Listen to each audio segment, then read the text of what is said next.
வணக்க மக்களே. நம்ம கார்த்திக் கதையில் ஜனவரி 10 என்ன நடக்க போகுது அப்படிங்கிறத பற்றி தாங்க இந்த வீடியோவில் இப்போ நம்ம பார்க்க போகிறோம். இந்த வீடியோவுக்கு மறக்காமல் லைக் பண்ணிக்கோங்க. நீங்கள் லைக் பண்ணுறது தான் எங்களுக்கு அடுத்து வீடியோ போடுறதுக்கு ரொம்பவே இன்ட்ரெஸ்டிங்காக இருக்கும். ஸோ மறக்காமல் லைக் பண்ணிவிட்டு இந்த வீடியோவை பாருங்கள். என்ன நடக்குது அப்படின்னு பார்த்துக்கிட்டிங்கன்னா, நம்ம ஹீரோயின் நேராக ஹீரோ கிட்ட இங்கே பாருங்கள், இது மாதிரி என்னை சென்னைக்கு கூட்டிகிட்டு போகிறேன் அப்படின்னு சொன்னீங்கல்ல, எப்போ தான் என்னை கூட்டிகிட்டு போக போகிறீங்க அப்படின்னு. அதுக்கு ஹீரோ சொல்கிறாரு, இங்கே பாரு, வீட்டில் உள்ள பிரச்சனை எல்லாமே கொஞ்சம் கொஞ்சமாக முடியட்டும், அதுக்கப்புறம் நான் உன்னை கண்டிப்பாக கூட்டிகிட்டு போகிறேன் அப்படின்னு. அப்போ மயில் சொல்கிறாரு, சகல, வீட்டில் உள்ள பிரச்சனை எப்போ முடிகிறது? நீங்கள் எப்போ ரேவதியை சென்னை கூட்டிகிட்டு போகிறது? இங்கே பாருங்க, நீங்கள் கூட்டிகிட்டு போங்க மாப்பிள்ளை அப்படின்னு. அதுக்கு ஹீரோ சொல்கிறாரு, இல்லை அத்தை கண்டிப்பாக ரொம்ப கோவப்படுவாங்க, இப்போதைக்கு என் மேலே அதிக கோவத்தில் இருக்கிறாங்க அப்படின்னு உங்களுக்கு நல்லாவே தெரியும். ஸோ நான் இப்போ ரேவதியை கூட்டிகிட்டு போனேன் அப்படின்னா ரொம்ப பெரிய பிரச்சனை ஆகிறதுக்கு வாய்ப்புகள் இருக்குது. அதுக்கு மயில் சொல்கிறாரு, சகலை, நீங்கள் போயிட்டு வாங்க சகலை, பார்த்துக்கலாம் அப்படின்னு. அப்போ வில்லி அந்த இடத்துக்கு என்ன எல்லாரும் சேர்ந்து ஏதோ பிளான் பண்ணுற மாதிரி தெரியுது, என்ன ரேவதி, சென்னை போகலாம் அப்படின்னு பிளான் பண்ணுறியா?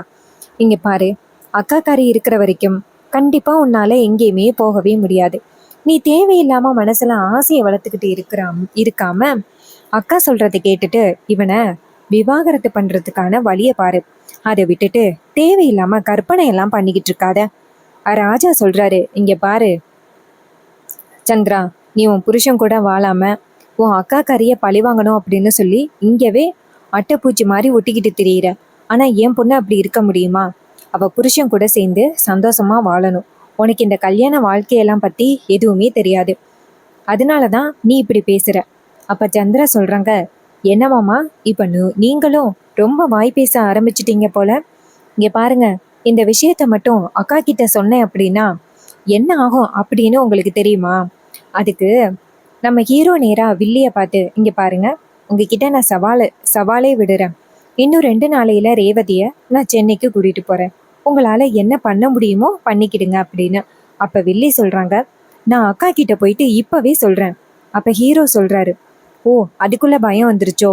இங்கே பாருங்க, நான் சீக்கிரம் இதுக்கான ஏற்பாடுகளை பண்ணுறேன், நீங்கள் பயந்து போய் உங்கள் அக்கா கிட்ட சொல்லுங்க. அப்போ வில்லி கோவப்படுறாங்க, இங்கே பாருடா, அக்கா காரிக்கிட்ட சொல்லாமல் உன்னை கண்டிப்பாக நான் சென்னைக்கு விடமாட்டேன்டா அப்படின்னு சொல்லிட்டு வில்லி அந்த இடத்துலேருந்து போகிறாங்க. அப்போது மயிலி நேராக ஹீரோவை பார்த்து, சகல, அப்போ நீங்கள் ரேவதியை சென்னை கூட்டிகிட்டு போகிறீங்களா? அப்போ ஹீரோ சொல்கிறாரு, கண்டிப்பாக கூட்டிகிட்டு போகிறேன், அதுக்கான ஏற்பாடுகளை என்ன பண்ணணும் அப்படின்னு எனக்கு தெரியும். அப்போ ஹீரோயின் ரொம்ப சந்தோஷமா, என்னங்க உண்மையாகவே என்னை கூட்டிகிட்டு போகிறீங்களா? அப்போ ஹீரோ சொல்கிறாரு, ஆமாம், நான் கூட்டிகிட்டு போகிறேன் அப்படின்னு சொன்னதும் நம்ம ஹீரோயினுக்கு ரொம்ப பெரிய சந்தோஷம். மயில் சொல்கிறாரு, சகல, நார்மலாக அத்தை உங்களை சென்னை அனுப்புறதுக்கு வாய்ப்பே இல்லை, அதுக்கு பதிலாக நம்ம தான் ஏதாவது பிளான் பண்ணணும், என்ன பண்ணலாம்னு சொல்லுங்க சகல. அப்போ ஹீரோ சொல்கிறாரு, சரி, நான் சொல்கிற மாதிரி மட்டும் நீங்கள் செய்யுங்க, பார்த்துக்கலாம். இது கேட்டதும் அவரும் சரி அப்படின்னு சொல்லிட்டு ஒரு பிளான் பண்ணுறாங்க. இன்னொரு பக்கம் அருண் இருக்காருல்ல, அவர் நேராக ஹீரோ கிட்ட பேசிட்டு, சரிடா நான் பார்த்துக்கிறேன் அப்படின்னு சொல்லிட்டு அருண் 2-3 ஆஃபீஸர்ஸை நேராக ஈஸ்வரியோட வீட்டுக்கு அனுப்புகிறாங்க. அப்போது 2-3 ஆஃபீஸர்ஸ் வரதை பார்த்துட்டு ஈஸ்வரி கேட்குறாங்க, யார் நீங்கள் அப்படின்னு. அவங்க சொல்கிறாங்க, மேடம், உங்கள் வீட்டில் தானே கார்த்திக் சார் இருக்காரு, அவரை கூட்டிகிட்டு போகிறதுக்காக வந்திருக்கோம். ஈஸ்வரி சொல்கிறாங்க, அப்பாடா, அவனை கூட்டிகிட்டு போங்க, அவன் இந்த வீட்டில் இருக்கிற வரைக்குமே எனக்கு பிரச்சனை தான், அவனை இந்த வீட்டில் இருக்கிறதே எனக்கு பிடிக்கவே இல்லை, கூட்டிகிட்டு போங்க அப்படின்னு சொல்ல அவங்க நேராக ஹீரோவை பார்த்து, சார், கம்பெனியில் ஒரு சின்ன ப்ராப்ளம் சார், உங்களோட கையெழுத்து போட்டால் மட்டும்தான் சரியாகும், நீங்கள் நேரடியாக அவர்கிட்ட பேசிட்டு கையெழுத்து போட்டு கொடுத்துட்டு போங்க சார், அருண் சார் தான் உங்களை கூட்டிகிட்டு வர சொல்லி அனுப்புனாரு. ஹீரோ சொல்கிறாரு, அப்படியா, சரி அப்படின்னு சொல்ல அப்போ அவங்க கேட்குறாங்க, சரிங்க சார், நீங்கள் எதுக்கு சார் இவங்க வீட்டில் இருக்கீங்க, உங்கள் பாட்டி வீடு வேறு வீட்டில் இருக்குது, ஏன் சார் நீங்கள் அங்கே இல்லாமல் இங்கே இருக்கீங்க? அதுக்கு மயில் சொல்கிறாரு, ஆஃபீஸர்ஸ், உங்களுக்கு தெரியாதா, தம்பிக்கு கல்யாணம் ஆகியிருக்கு, அத்தை வீட்டில் இப்போதைக்கு இருக்காரு. இதை கேட்டதும் அவங்க சொல்கிறாங்க, என்ன சார், கல்யாணம் ஆகிருச்சா? கல்யாணம் ஆகிட்டுன்னா கண்டிப்பாக உங்கள் மனைவியும் வரணும் சார், மனைவியையும் கூட்டிகிட்டு வாங்க. ஈஸ்வரி சொல்கிறாங்க, இங்கே பாருங்க, எதுக்கு என் பொண்ணை கூப்பிடுறீங்க, என் பொண்ணு வரணும் அப்படின்னு அவசியம் கிடையாது. அதுக்கு அவங்க சொல்கிறாங்க, இங்கே பாருங்க மேடம், இவருக்கு கல்யாணம் ஆகிருச்சு, ஸோ அவங்களோட ஒய்ஃபுக்கும் அந்த சொத்துல நிறைய உரிமை இருக்கு. நாளை பின்ன ஏதாவது பிரச்சனை வந்துடக்கூடாது இல்லையா? அதனால தான் அவங்களோட கையெழுத்தும் இருக்கணும் அப்படின்னு கண்டிப்பாக கம்பெனி முதலாளி நினைப்பாங்க. ஸோ கண்டிப்பாக இவங்களும் வந்து கையெழுத்து போட்டு தான் ஆகணும். இவங்க வர முடியாது அப்படின்னு சொல்லவே முடியாது. இது கேட்டதும் ரொம்ப ஷாக் ஆகுறாங்க ஈஸ்வரி. வில்லி அவங்க அக்காவை பார்த்து, அக்கா இவன் ஏதோ பிளான் பண்ணுறாங்க்கா. ஈஸ்வரி சொல்கிறாங்க, இங்கே பாருங்க ஆஃபீஸர்ஸ், நல்லா காதில் வாங்கிக்கிடுங்க. இவன் என் வீட்டோட மருமகன் கிடையாது. 6 மாசத்துல 2 பேருக்கும் விவாகரத்துக்கான அப்ளை பண்ணியிருக்கேன். 2 பேருக்கும் விவாகரத்து வந்துடும். அதுக்கப்புறம் இந்த கையெழுத்து விஷயத்த பார்த்துக்கிடுங்க. இப்போதைக்கு என் பொண்ணு வரத்துக்கு வாய்ப்பே இல்லை. அதுக்கு ஆஃபீஸர் சொல்கிறாங்க, இங்கே பாருங்க, எப்படியும் விவாகரத்து வரத்துக்கு 6 மாதம் இருக்குது அப்படின்னு சொல்கிறீங்க. அந்த 6 மாதத்தில் இப்போ வந்துட்டு இன்னும் விவாகரத்து கிடைக்கல இல்லை. அப்போது இன்னும் அவருடைய மனைவி ரேவதி தானே. ஸோ மேடம் வந்து தான் ஆகணும் அப்படின்னு சொன்னதும் ரொம்பவே ஷாக் ஆகுறாங்க ஈஸ்வரி. அப்போ வில்லி சொல்கிறாங்க, அக்கா இவனுங்க ஏதோ பிளான் பண்ணுறானுங்க அக்கா, உன்னை நல்லா ஏமாத்த பார்க்குறானுங்க அப்படின்னு.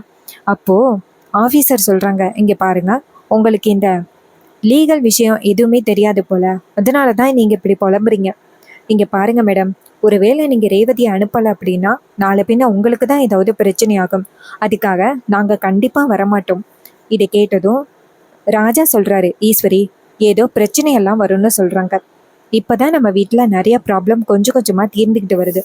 இதை வேற நீ வந்துட்டு இந்த பிரச்சனையை சேர்த்துக்க வேணாம். ஏன் நீ தேவையில்லாம இந்த பிரச்சனையெல்லாம் நீ சேர்த்துக்கிற அப்படின்னு சொன்னதும் மயிலு சொல்றாரு, அத்தை மாமா சொல்றது சரிதான். நீங்க தேவையில்லாம இந்த பிரச்சனையை வேற இழுத்துக்கிட்டு அதுவே பெரிய ப்ராப்ளம் ஆகிட்டுன்னா என்ன பண்றது? ரேவதி ஜஸ்ட் கையெழுத்து போடுறதுக்காக தானே போறா. மற்றபடி எந்த பிரச்சனையும் வரப்போறது இல்ல. உங்களுக்கு ஒரு வேளை சந்தேகமா இருந்துச்சுன்னா நீங்களே ரேவதி கூட போங்க அப்படின்ட்டு. அப்ப ஈஸ்வரி சொல்றாங்க, அதெல்லாம் வேண்டாம் ரேவதி, போய் கையெழுத்து போட்டுட்டு அங்கெல்லாம் போகவே கூடாது, நேரா நீ வீட்டுக்கு வந்துடுற. ஹீரோயின் சொல்றாங்க, சரிம்மா உங்க பேச்சு நான் மீறுவனா, நான் போயிட்டு நேரா வீட்டுக்கு வந்துடுறேன் அப்படின்னு. ஈஸ்வரியும் சரி அப்படின்னு சொல்லிட்டு ஆபீசர்ஸை பார்த்து, இங்க பாருங்க, நீங்க அந்த டிரைவர் பையில கூட்டிட்டு போகலாம், கூடவே என் பொண்ணையும் கூட்டிட்டு போகலாம்.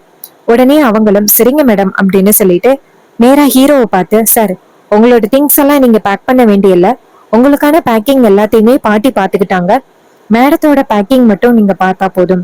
ரேவதி சொல்றாங்க, சரி நான் பேக் பண்ணிட்டு வரேன் அப்படின்னு ரூமுக்கு போயிட்டு கரெக்டா பேக் எடுத்துட்டு வராங்க. வில்லி கேக்குறாங்க, ஏய் ஒரு நிமிஷம் இரு, இப்பதான் இவங்க வராங்கன்னு தெரியும், அதுக்குள்ளேயுமா நீ பேக் பண்ணிட்ட? அப்ப ஹீரோயின் சொல்றாங்க, சித்தி என்ன சித்தி பேக் பண்ண போறோம், 2-3 சாரி, கொஞ்சம் சுடிதார்ஸ், இது மட்டும் தானே, இதை விட அதிகமா நான் என்ன பேக் பண்ண போறேன்? சித்தி இது மாதிரி நம்பாதவங்களுக்கு சந்தேகமா தான் இருக்கும் அப்படின்னு சொல்ல, இது கேட்டதும் ஈஸ்வரி சொல்றாங்க, சந்திரா என் பொண்ணு மேல எனக்கு நம்பிக்கை இருக்கு, அவ கண்டிப்பா எனக்கு துரோகம் பண்ண மாட்டா. இங்க பாரு ரேவதி, போயிட்டு கையெழுத்து போட்டு உடனே வா. ஹீரோயினும் சரிம்மா அப்படின்னு சொல்லிட்டு கிளம்புறாங்க. அப்ப ஹீரோ நேரா வில்லிய பார்த்து நக்கலா சிரிக்க. அப்ப வில்லி நினைக்கிறாங்க, ச்சே இவனை அனுப்ப கூடாது அப்படின்னு நினைச்சோம், ஆனா இவன் பிளான் பண்ணி கிளம்பிட்டானே அப்படின்னு செம டென்ஷன் ஆகுறாங்க. அப்புறமா நம்ம ஹீரோ என்ன பண்றாருன்னா நேரா ரேவதியை கூட்டிக்கிட்டு கிளம்புறாரு. ரேவதி கிட்ட, நான் உன்கிட்ட அப்பவே சொன்னல கூட்டிட்டு போறேன் அப்படின்னு, அதே மாதிரி கூட்டிட்டு வந்துட்டேன் பத்தியா. ஹீரோயின் சொல்றாங்க, ஆமாங்க, எப்படியோ அம்மாவை ஏமாத்தி வந்தாச்சு. சித்தி எவ்வளவோ போராடி பார்த்தாங்க என்னை அனுப்ப விடாம ஸ்டாப் பண்றதுக்கு, பட் அம்மா கிட்ட நீங்க எப்படி எப்படியோ பேசி என்ன போக விடாம தடுத்துட்டீங்க அப்படின்னு.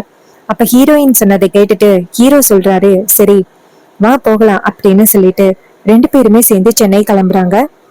அங்க போன உடனே அருண் நேரா ஹீரோவை பார்த்துட்டு, உன்னை பார்த்து எவ்வளோ நாள் ஆகிட்டுடா அப்படின்னு. அதுக்கு அவர் சொல்றாரு, இல்லைண்ணா இது மாதிரி ரேவதி வந்து நம்ம கம்பெனி எல்லாத்தையுமே பார்க்கணும், வீட்டையெல்லாம் பார்க்கணும் அப்படின்னு ரொம்ப ஆசைப்பட்டா, அதனால தான் நான் அவளை கூட்டிட்டு வந்தேன். அத்தை கிட்ட அது இதுன்னு சொல்லி பொய் சொல்லி தான் கூட்டிட்டு வந்தேன்.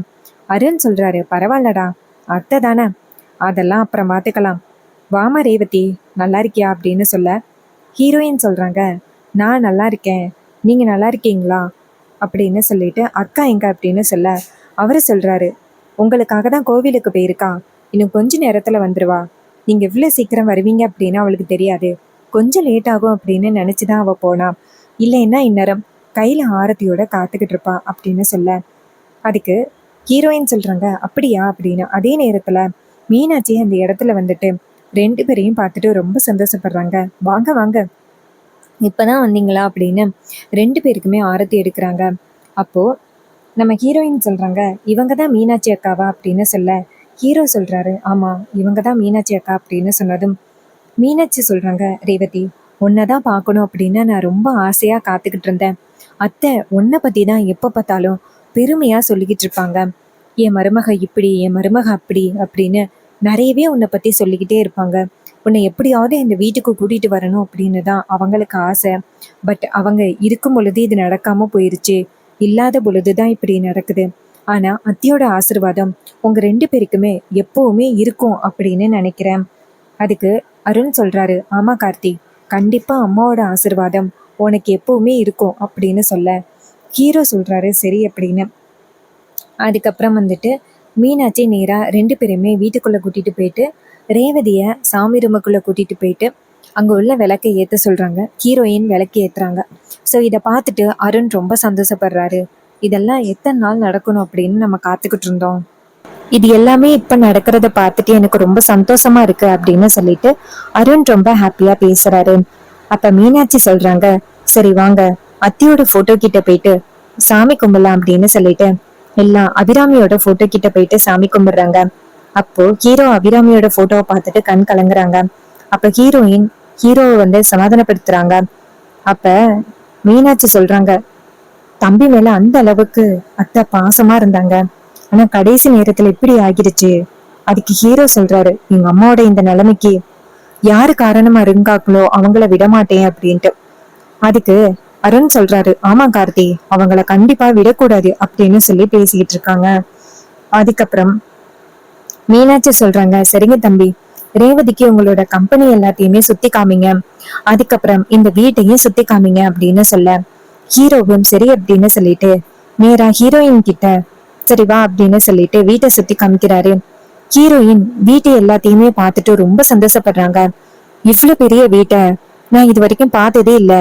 நீங்க என் வீட்டுல வந்துட்டு இவ்வளவு பெரிய ராஜ்யத்துல இருக்கிறவரு எங்க வீட்டுல வந்துட்டு வேலை பாத்தீங்களா அப்படின்னு எனக்கே ரொம்ப ஆச்சரியமா இருக்கு. அதுக்கு ஹீரோ சொல்றாரு, இங்க பாருங்க, இதெல்லாம் பெரிய விஷயமே கிடையாது. என்னை பொறுத்த வரைக்கும் எப்படியாவது அத்தியோட குடும்பத்தையும் நம்ம குடும்பத்தையும் ஒண்ணு சேர்க்கணும். அதுக்கு எந்த எல்லைக்கு வேணாலும் போகலாம் அப்படின்னு முடிவு பண்ணிதான் நான் அப்படிப்பட்ட ஒரு விஷயத்துல இறங்கினேன். அதே மாதிரி எப்படியோ ஓரளவுக்கு நான் அந்த குடும்பத்து கூட சேர்ந்துட்டேன்.